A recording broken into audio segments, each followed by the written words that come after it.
Després també hem d'analitzar que el pop sempre ha sigut un gènere que no és un gènere on es polititzi molt o on es diguin coses amb massa profunditat, perquè és com para todos i para nadie.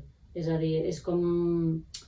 Bueno, té un llenguatge molt més simple i unes idees molt més universals per tal de que arribin a tota classe de nivells literaris o musicals o el que sigui.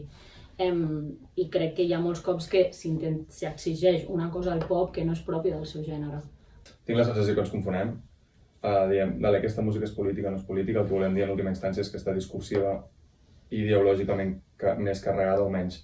Perquè certes pràctiques musicals pot ser que no, o aparentment no tinguin un discurs polític, però com a pràctica la tenen molt.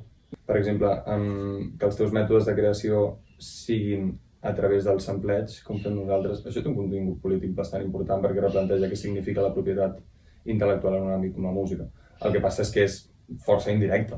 O sigui, no t'estic dient socialisme o barbària. Però, bueno... sí que és un discurs polític. Sí, et podries plantejar... No verbal, però... Exacte, si és una pràctica més política o menys